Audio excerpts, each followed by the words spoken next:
तो hey guys, स्वागत है आपका हमारे इस नई वीडियो में। आज की इस वीडियो में हम एक्सप्लेन करेंगे नई रिलीज्ड मूवी धुरंधर को। तो वीडियो को शुरू करने से पहले हमारे चैनल को सब्सक्राइब कर लेना। तो चलिए बिना किसी देरी के मूवी की ओर बढ़ते हैं। मूवी की शुरुआत कांधार हाईजैक से शुरू होती है, जहां कुछ आतंकियों ने हमारे एक इंडियन प्लेन को कांधार में हाईजैक कर लिया था। तभी वहां हम देखते हैं कि उन आतंकवादियों से नेगोशिएट करने के लिए वहां पर अजय सानियाल आते हैं। जब वो टेररिस्टों से नेगोशिएट करते हैं तो आतंकवादी कुछ अपनी मांगे रखते हैं, जैसे उन्हें बहुत सारे पैसे चाहिए थे और अपने दोस्त आतंकवादियों को जेल से बाहर निकलवाना था। इंडियन गवर्नमेंट इस मांग पर राजी हो जाते हैं, लेकिन ये सब देखकर अजय सानियाल को बिल्कुल भी अच्छा नहीं लग रहा था। कई सारे लोग तो ये कह रहे थे कि कमांडर को भिजवाकर आतंकवादियों पर हमला करवा देना चाहिए, लेकिन उस प्लेन में 160 भारतीय यात्री थे जिनकी जान पर खतरा हो सकता था, इसलिए इस तरह का कोई भी कदम नहीं उठाया गया। लेकिन इन सब से निपटने के लिए अजय ने एक बहुत ही तगड़ा प्लान बनाया है और अजय ने उस प्लान का नाम धुरंधर रखा है। धुरंधर एक इस तरह का प्रोजेक्ट है जो कि बहुत ही लंबे सालों तक चल सका है, लेकिन इससे ये होगा कि पाकिस्तान से जो भी गतिविधि होगी, जो कुछ भी एक्टिविटीज होगी, उन सारी गतिविधियों के बारे में हमें पहले ही पता चल जाएगा और आगे से हमारे इंडिया पर कोई भी अटैक नहीं होगा। लेकिन गवर्नमेंट अजय सान्याल के इस प्रोजेक्ट को कैंसिल कर देती है। ये देखकर अजय को बिल्कुल भी अच्छा नहीं लगता है, क्योंकि ये उसका ड्रीम प्रोजेक्ट था। अब इसके बाद सीन शिफ्ट होता है 2001 में, जहां हम देखते हैं 2001 में पार्लियामेंट में एक बहुत ही बड़ा धमाका होता है, जिसमें बहुत ही सारे लोग मारे गए थे। ये देखकर अजय सान्याल से रहा नहीं जाता और वो वापस से गवर्नमेंट के पास धुरंधर प्रोजेक्ट का प्रस्ताव रखते हैं। गवर्नमेंट भी नोटिस करती है कि इंडिया में टेररिस्ट अटैक्स बहुत ही ज्यादा बढ़ चुके हैं और अगर इसी तरह से चलता रहा तो देश की हालत बहुत ही ज्यादा खराब हो जाएगी। इसीलिए गवर्नमेंट अजय से बात करती है और धुरंधर प्रोजेक्ट के बारे में विस्तार से समझते हैं। अजय ने धुरंधर प्लान को बहुत सालों से बनाकर रखा था, जिस वजह से इस मिशन के नाकाम होने में बहुत ही ज्यादा कम चांस थे, लेकिन इस काम में बहुत ही ज्यादा रिस्क था। मगर ये मिशन बहुत ही लंबे सालों तक चलने वाला था। अब इसके बाद से शिफ्ट होता है और हम हमजा नाम के एक आदमी को देखते हैं और हमें पता चलता है कि अजय ने धुरंधर मिशन के लिए हमजा को चुना है। अब हमजा को मिशन के लिए पाकिस्तान भेजना था, लेकिन इन सारी चीजों को प्लान के अकॉर्डिंग ही करना था, वरना हमजा कभी भी पकड़ा जा सकता था। इसीलिए हमजा को अफगानिस्तान के रास्ते बलोच बनाकर भेजा गया था। तो अब अफगानिस्तान के रास्ते हमजा फाइनली पाकिस्तान की कराची में पहुंच जाता है, जहां हम लियारी नाम की एक जगह को देखते हैं। लियारी में बहुत ही बड़े बड़े गैंग्स रहते हैं और ऐसा माना जाता है कि जिसने लियारी पर कब्जा कर लिया, समझो उसने पूरा कराची अपनी मुट्ठी में कर लिया। लियारी में एक बंदा है जो कि होटल चलाता है। दरअसल वो कई सालों से इंडिया का एक एजेंट है और अब इसीलिए हमजा उससे मिलने के लिए उसके होटल के पास पहुंच जाता है। हमजा उस होटल के मालिक उस्मान से मिलता है, जो कि इंडिया का एक एजेंट है। यहाँ पर उस्मान भाई हमजा को अपने होटल पर 1 साल के लिए काम पर लगा देते हैं। उस्मान भाई उसे सारी चीजें बताते रहते थे। वो हमजा को बताते हैं कि जब उन्हें पहला मिशन मिला था वो उसे 6 सालों के बाद मिला था, तब तक उन्होंने 6 सालों तक चाय बेची थी। यहाँ उस्मान लियारी के गैंग के बारे में बताता है। वो कहते हैं कि लियारी में जो भी गैंग्स है वो कौम के नाम पर बटी हुई है और तू बलोच है, इसलिए तू रहमान डकैत के गैंग में शामिल हो सकता है, क्योंकि रहमान डकैत का नाम रहमान बलोच है। और लियारी में एक और गैंग है जिसे कि बाबू डकैत और अरशद पप्पू चलाते हैं। अब यहाँ पर हमजा को ये नहीं समझ आ रहा था कि बाबू डकैत और रहमान डकैत जब दोनों का सरनेम एक ही है तो वो दोनों साथ में क्यों नहीं रहते हैं। तो उस्मान भाई बताते हैं कि लोग कहते हैं कि जो रहमान डकैत है वो बाबू डकैत का नाजायज औलाद है, और जब ये बात रहमान डकैत को पता चली तो उसने अपनी अम्मी को खत्म कर दिया। और इस बात से तुम समझ सकते हो कि रहमान डकैत कितना जलील आदमी है, और तुम्हें रहमान डकैत यानी कि रहमान बलोच के गैंग में ही शामिल होना है और तुम्हें बाबू डकैत और अरशद पप्पू के गैंग से बचकर रहना होगा। अब मेन बात ये थी कि आखिर हमजा रहमान डकैत के गैंग में कैसे शामिल होगा। तभी उन्हें एक बात पता चलती है कि बाबू डकैत और अरशद पप्पू के गैंग के आदमी रहमान डकैत के बड़े बेटे पर हमला करने वाले हैं, और अगर हमला होते वक्त हमजा ने उसके लड़के को बचा लिया तो फिर वो रहमान डकैत की गैंग में शामिल हो सकता है। इस काम में रिस्क तो बहुत था, लेकिन हमजा मान जाता है। अब जब रहमान डकैत का बेटा एक शादी में पहुंचता है तो वहां पर अचानक से धमाके होने लगते हैं और बुलेट फायरिंग्स होने लगती है। ये हमला बाबू डकैत और अरशद पप्पू के आदमियों ने किया था। मौका देखकर हमजा भी अब वहां पर पहुंच जाता है और रहमान के बेटे को बचाने की पूरी कोशिश करता है, लेकिन आखिर में हम देखते हैं कि हमजा रहमान के बड़े बेटे को नहीं बचा पाता है और उसकी मौत हो जाती है। लेकिन हमजा ने रहमान के छोटे बेटे को बचा लिया था। हमजा रहमान के बड़े बेटे को हॉस्पिटल लेकर जाता है, लेकिन वो बच नहीं पाता है। तभी वहाँ पर रहमान डकैत की एंट्री होती है, जो कि दिखने में ही बहुत ही ज्यादा डेंजरस है, लेकिन अपने बेटे की मौत की खबर सुनकर वो बहुत ही ज्यादा उदास हो जाता है और बहुत ही ज्यादा तक गुस्से में भी होता है। रहमान डकैत का छोटा बेटा उसे बताता है कि हमजा ने अपनी जान पर खेलकर हमें बचाने की पूरी कोशिश की थी, लेकिन भैया ना बच पाए। इस बात को सुनकर रहमान हमजा को 1 लाख रुपए देने लगता है, लेकिन हमजा पैसे को लेने से इनकार कर देता है और वो रहमान से कहता है कि आप एक बलोच हैं और आपने बलोच लोगों के लिए बहुत कुछ किया है। हमजा यहाँ पर अपने बारे में भी बताता है कि वो भी एक बलोच है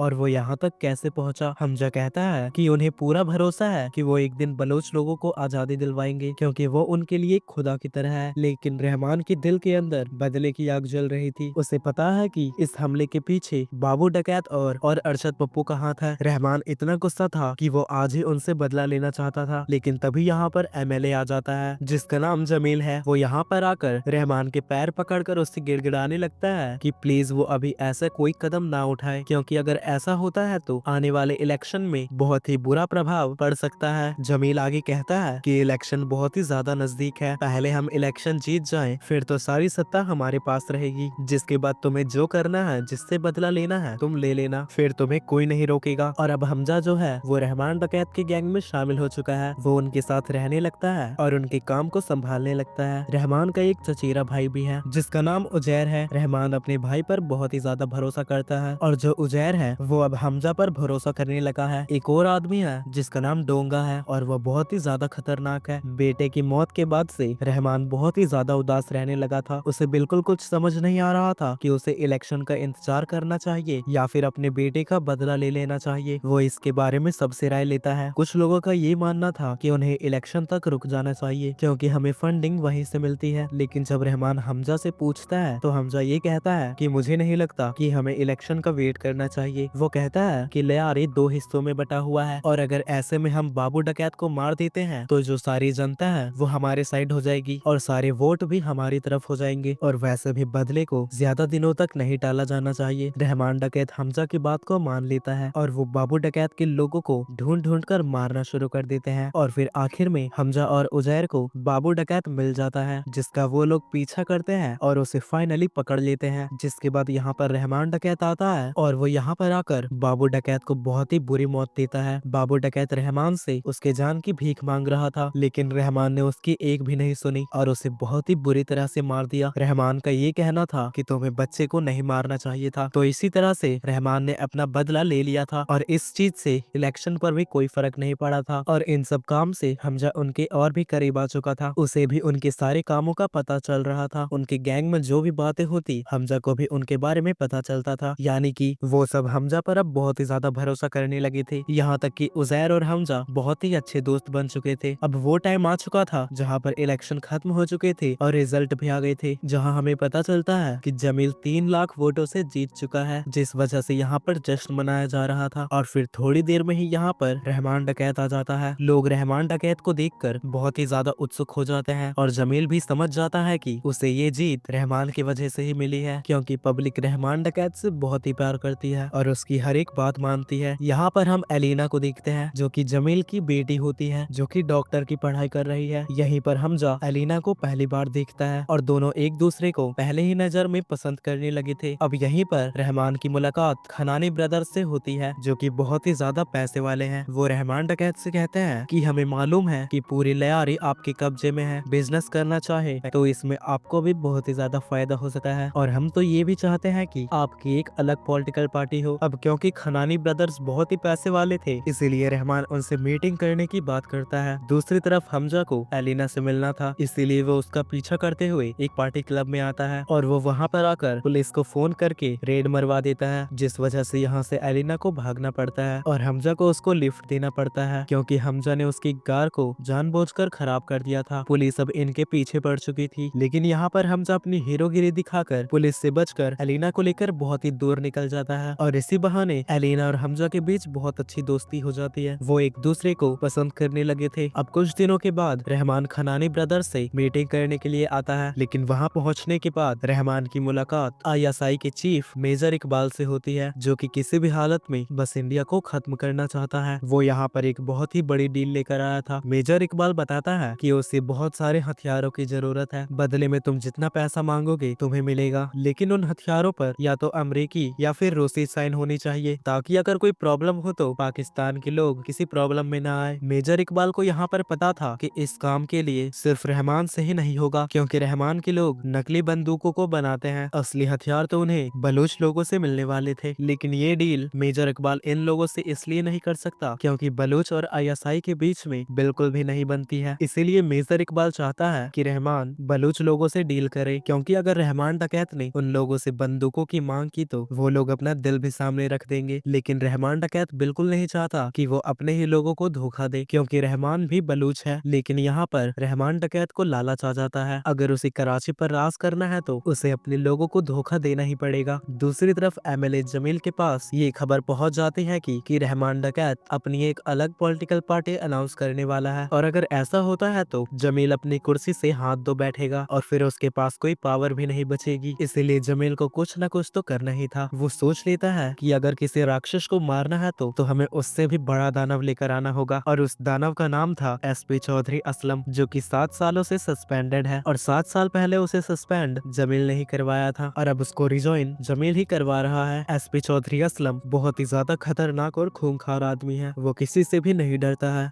दूसरी तरफ हम रहमान डकैत को देखते हैं, जो कि बलूचिस्तान पहुंच जाता है श्रीनी से मिलने के लिए, क्योंकि वो वहां पर हथियारों की डील करने वाला था। रहमान उन लोगों से मिलता है तो वो लोग वहां पर रहमान डकैत का बहुत ही अच्छे से स्वागत करते हैं, और जब रहमान डकैत उनसे हथियारों की मांग करता है तो वो लोग खुशी खुशी हथियार देने के लिए राजी हो जाते हैं। ये हथियार उन्हें जुम्मा के आसपास देने वाले थे, और मेजर इकबाल के जो लोग हैं वो 3 अक्टूबर के आसपास इंडिया में अटैक करने वाले थे। अब दूसरी तरफ एसपी चौधरी असलम जमील के पास आता है। वो उससे कहता है कि आपने जो काम मुझे सौंपा है मैं वो नहीं कर सकता, क्योंकि आपने जो मुझे काम सौंपा है वो है कि पूरे लियारी को खत्म करना है और बिल्कुल क्लीन बनाना है। लेकिन ये काम पॉसिबल नहीं है, क्योंकि जो लियारी के पुलिस वाले हैं वो रहमान डकैत के कब्जे में हैं। अगर रहमान डकैत उनसे ये कहेगा कि तुम अपनी जान दे दो तो वो लोग खुशी खुशी अपनी जान भी दे देंगे। तो अगर उनसे रहमान डकैत ने कहा कि मेरी जान ले लो, तो सोचो वो उनके लिए कितना आसान होगा। और इसीलिए मैं लियारी में गया तो मुझे एक अलग टास्क फोर्स चाहिए जिसके बारे में किसी को कोई खबर नहीं होगी, उसके मुख्यालय के बारे में भी किसी को कोई खबर नहीं होगी, मुझे किसी को कुछ बताने की जरूरत नहीं होगी कि मैं क्या कर रहा हूँ, यहाँ तक कि आपको भी नहीं। और अगर ऐसा होता है तो मैं पूरी लियारी को साफ करूंगा। इसके लिए जमील मान जाता है। दूसरी तरफ हम देखते हैं कि अजय सान्याल के पास सारी खबर पहुंच रही थी, और हाल ही में उनके पास एक बहुत ही बड़ी खबर पहुंची है। बात यह है कि खनानी ब्रदर्स के पास इंडियन 500 और 1000 के नकली नोटों को छापने की मशीन उन्हें हाथ लग चुकी है, और अब वो नकली नोट बना सकते हैं। और उन्हें ये मशीन दुबई से मिली है, क्योंकि इंडिया के ही कुछ मंत्रियों ने इस मशीन को दुबई में बेचा है, वो भी खनानी ब्रदर्स को। साथ ही उन्हें 3 अक्टूबर के अटैक के बारे में भी पता चल गया था कि ये अटैक समुद्र के रास्ते से होने वाला था, और वो लोग या तो गुजरात या पंजाब या फिर मुंबई आने वाले थे। अब इसके बाद हम हमजा और उजैर को देखते हैं, जो कि मेजर इकबाल को हथियारों की डिलीवरी देने जाते हैं। रहमान डकैत भी उनके साथ आने वाला था, लेकिन अचानक उसके छोटे बेटे के पेट में दर्द होने लगता है, इसीलिए वो हॉस्पिटल जाने लगता है। दूसरी तरफ हम देखते हैं कि हमजा और उजैर मेजर इकबाल के पास पहुंच जाते हैं और उन्हें हथियार दे देते हैं। जब हथियारों की डिलीवरी हुई तो यहाँ पर मेजर इकबाल हमजा को एक बात बताता है। वो कहता है कि 3 अक्टूबर को हम इंडिया में एक अटैक करने वाले थे, लेकिन उस अटैक के बारे में इंडिया को पता चल गया, और हमें भी पता चल गया है कि उन्हें ये खबर किसने पहुंचाई, जिस वजह से मेजर इकबाल यहाँ पर उस खबरी को बहुत ही बुरी तरह से तड़पा कर मारता है। ये सारी चीजें हमजा अपनी आंखों के सामने देख रहा था, लेकिन वो यहाँ पर कुछ भी नहीं कर पा रहा था। दूसरी तरफ हम रहमान डकैत को देखते हैं, जो कि अपनी बेटी को हॉस्पिटल लेकर जा रहा था अपनी बीवी के साथ, लेकिन बीच रास्ते में रहमान डकैत के ऊपर हमला हो जाता है, और ये हमला किसी और ने नहीं बल्कि एसपी चौधरी असलम ने करवाया था, क्योंकि वो तो इसी इंतजार में था कि कब रहमान डकैत अकेला मिले और मैं उसे पकड़ के मार दूं। और आज फाइनली रहमान डकैत अपने आदमियों से अलग था, इसीलिए चौधरी असलम इस मौके को ना गवाकर रहमान डकैत को पकड़ लेता है। रहमान डकैत अपनी बीवी और बच्चे के साथ था, इसीलिए अगर वो सरेंडर ना करता तो उसकी बीवी और बच्चे पर भी खतरा था, इसीलिए रहमान डकैत को यहाँ पर सरेंडर करना पड़ता है। सरेंडर होने के बाद एसपी चौधरी असलम रहमान को बहुत ही बुरी तरह से पीटता है, लेकिन अब तक ये खबर हमजा और उजैर के पास पहुंच चुकी थी, और उन्हें ये बात मालूम थी कि जरूर एसपी चौधरी असलम रहमान का एनकाउंटर करेगा। हमजा को किसी भी हालत में रहमान डकैत को बचाना था। तभी हमजा को पता चलता है कि घर के ही किसी आदमी ने रहमान डकैत के बेटे को दवा दी है, जिसकी वजह से उसके पेट में दर्द हो रहा था। दरअसल उस बंदे ने गद्दारी की है। बंदा 40 सालों से उनके लिए काम कर रहा था, लेकिन अब जाकर उसने गद्दारी की है कुछ पैसों के लिए, जिस वजह से हमजा उसे बहुत ही बुरी तरह से पीटता है और उससे सब कुछ उगलवा लेता है। हालांकि उस बंदे को कुछ भी नहीं पता था, लेकिन उसे लियारी के टास्क फोर्स के ऑफिस के बारे में पता था। तो अब हमजा और उजैर अपनी पूरी गैंग के साथ वहाँ पर पहुंच जाते हैं और उनके ऊपर अटैक कर देते हैं। इन सब ने सारे पुलिस वाले को उल्टा टांग दिया था और उसने ये वीडियो एसपी चौधरी असलम के पास भेज दी थी। वीडियो को देखकर चौधरी असलम को हमजा की बात माननी पड़ती है और इसीलिए वो रहमान डकैत को छोड़ देते हैं। हमजा ने दूसरी तरकीब भी अपनाई थी, जिसमें एलिना ने चुपचाप अपने घर पर एक वीडियो रिकॉर्ड किया था, जिस वीडियो में उसके पिता जमील, एसपी चौधरी और अरशद पप्पू वो तीनों रहमान डकैत को मारने की बात कर रहे थे। लेकिन इस वीडियो को देखने के बाद एसपी चौधरी को कुछ नहीं होता, लेकिन जब एसपी चौधरी अपने टास्क फोर्स के ऑफिसर्स को उल्टा लटका हुआ देखता है तो वो रहमान को छोड़ने के लिए मान जाता है। रहमान डकैत ऑलमोस्ट मरने ही वाला था, लेकिन सही टाइम पर रहमान डकैत बच जाता है, वो भी हमजा की वजह से। अब कुछ दिनों तक सब कुछ नॉर्मल चल रहा था कि तभी हमें पता चलता है कि 2009 में 26/11 में ताज होटल पर अटैक हुआ है और ये अटैक मेजर इकबाल ने करवाया था। अटैक करवाने के बाद वो सभी लोग एक ही जगह पर इकट्ठा हुए थे और सभी लोग जश्न मना रहे थे, जैसे उन्होंने कोई बहुत बड़ा काम किया हो। बलूचिस्तान से उन्होंने जो हथियार लेकर आए थे, उन्हीं हथियारों के द्वारा उन्होंने ताज होटल पर अटैक किया था। ये देखकर हमजा पूरी तरह से हैरान रह गया था, क्योंकि उसे समझ नहीं आ रहा था कि आखिरकार अचानक से ये सब कैसे हो गया और आखिरकार उसे इन सब चीजों की खबर कैसे नहीं लगी। हमजा का खून खोल रहा था, वो बहुत ही ज्यादा गुस्से में था। उसका मन कर रहा था कि वो सभी को मार डाले, लेकिन उस्मान भाई उसे समझाते हैं कि तू ऐसा नहीं कर सकता, क्योंकि अगर तू गलती से भी पकड़ा गया तो इतने सालों की मेहनत बेकार चली जाएगी और नए एसेट लाने में बहुत मेहनत लगती है। अब कुछ दिनों के बाद हम देखते हैं रहमान डकैत अपनी खुद की एक नई पार्टी अनाउंस करता है, जो देखकर जमील बहुत ही ज्यादा हैरान रह गया था, क्योंकि वो समझ चुका था कि अब उसका पॉलिटिकल अस्तित्व मिटने वाला है और अब लियारी पर सिर्फ रहमान का कब्जा होगा। वो ये देखकर डर गया कि अब उसके पास कोई भी पावर नहीं रही और अब हमजा को भी बहुत ही अच्छे तरीके से मालूम है कि जमील का किस तरह से यूज करना है, इसीलिए वो एलिना की मदद लेता है और एलिना से कहकर वो जमील को अपने घर बुलवाता है। हमजा जमील से कहता है कि आज तक तुमने जितने लोगों के ऊपर भरोसा किया वो सारे ऐसे लोग थे कि अगर वो रहमान डकैत को मार भी देते तब भी लियारी पर वो खुद हुकूमत कर सकते थे। तुम्हें ऐसे इंसान पर भरोसा करना होगा जो आपका अपना है। अब हमजा जमील के साथ हाथ मिला लेता है और अब वो बस रहमान डकैत को बर्बाद करना चाहते थे, लेकिन उससे पहले हमजा और एलिना की शादी करवाई जाती है, क्योंकि वो दोनों साथ में तो रहते थे पर उन दोनों की शादी नहीं हुई थी, इसलिए उनकी शादी बहुत ही धूमधाम से करवाई जाती है और इस शादी में सभी लोग आए हुए थे।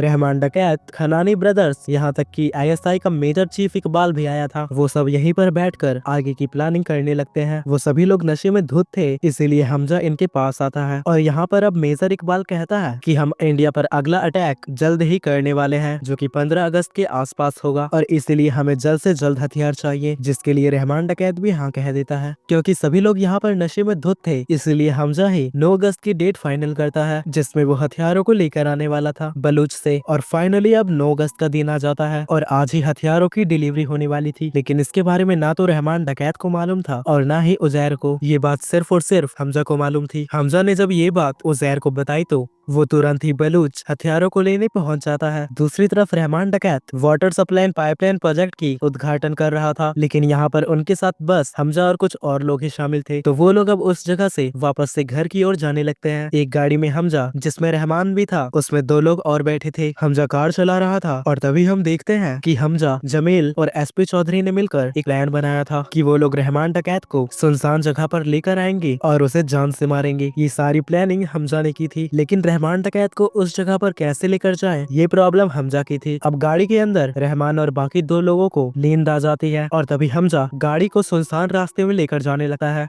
दूसरी तरफ एसपी चौधरी जंगल में ही इंतजार कर रहा था कि जैसे ही ये लोग आएंगे वो लोग इन्हें बुरी तरह से मार देंगे, लेकिन तभी रहमान डकैत की नींद खुल जाती है और उसे शक हो जाता है कि हमजा उन्हें गलत रास्ते से लेकर जा रहा है और रुकने पर रुक भी नहीं रहा, जिसकी वजह से कार के अंदर ही उनके बीच में फाइट होने लगती है। और अब हमजा को ऐसा लगने लगा था कि शायद वो दूर नहीं जा सके, इसीलिए वो बीच रास्ते में ही कार का एक्सीडेंट करवा देता है। कार को रास्ते में ही ठोक कर हमजा वहाँ से निकल कर भागने लगता है और फिर मौका देखकर यहाँ पर चौधरी असलम पूरी अपनी टीम को लेकर पहुंच जाता है। यहाँ पर पूरी गोलीबारी चल रही थी, लेकिन सही मौका देखकर यहाँ से रहमान डकैत भी भागने लगता है। हमजा के पीछे रहमान डकैत का एक आदमी था, वो हमजा से फाइट करता है, लेकिन हमजा उसे बहुत ही बुरी तरह से मार देता है। दूसरी तरफ रहमान डकैत के पीछे चौधरी असलम था और उनके बीच में भी खतरनाक फाइट होती है, लेकिन तभी सही समय पर यहाँ पर हमजा आ जाता है, वरना आज एसपी चौधरी तो मरने ही वाले थे। हमजा यहाँ पर सही समय पर आकर रहमान डकैत को बहुत ही बुरी तरह से मारता है, जिसके बाद एसपी चौधरी असलम रहमान डकैत के गले की साइड पर गोली मार देते हैं, जिसकी वजह से उसका बहुत ही ज्यादा खून बहने लगा है। हालांकि वो अभी मरा नहीं था, क्योंकि यही उनकी प्लानिंग थी। रहमान डकैत को उन्हें मरने नहीं देना था, उसे सही सलामत हॉस्पिटल लेकर जाना था, उसे ऐसी हालत में रखना था कि वो हॉस्पिटल पहुंचते ही मारा जाए, और बिल्कुल प्लान के तहत ही होता है। हमजा रहमान डकैत को उठाता है और अधमरी हालत में हॉस्पिटल लेकर जाता है, एक ऑटो पे बिठाकर। और फिर हॉस्पिटल पहुंचने के बाद रहमान डकैत ने हॉस्पिटल में ही अपना दम तोड़ दिया था, जिसके बाद वहाँ पर उजैर पहुंचता है, जिसे बहुत ही ज्यादा दुख हो रहा था, और ऑटो वाले ने ये गवाही दी कि हमजा ने उन्हें बचाने की कोशिश की, लेकिन वो नहीं बच पाए, और इस तरह से हमजा के ऊपर बिल्कुल भी शक नहीं जाता है। जिसके बाद सीन शिफ्ट होता है 2002 में, जहां हम अजय सानियाल को देखते हैं। 2002 के आसपास ही प्लान धुरंधर एक्टिवेट हुआ था और उन्होंने हमजा को सेलेक्ट किया था और पूरी तरह से रेडी भी किया था। हमजा का असली नाम जसकीरत सिंह रंगी है, जो कि मर भी जाए तो भी कोई फर्क नहीं पड़ेगा, क्योंकि उन्होंने एक ऐसे ही आदमी को सिलेक्ट किया है। उसकी क्या बैक स्टोरी है ये तो हमें इस मूवी में नहीं बताई गई है, लेकिन हमें धुरंधर के सेकंड पार्ट के बारे में बता दिया गया है कि धुरंधर मूवी का पार्ट 2 19 मार्च 2026 को रिलीज होगी। तो गाइस यहीं पर ये मूवी खत्म होती है। तो बताना आपको ये वीडियो कैसी लगी, और प्लीज लाइक करके चैनल को सब्सक्राइब कर लेना। मिलते हैं किसी नई मूवी के एक्सप्लेनेशन में, तब तक के लिए बाय।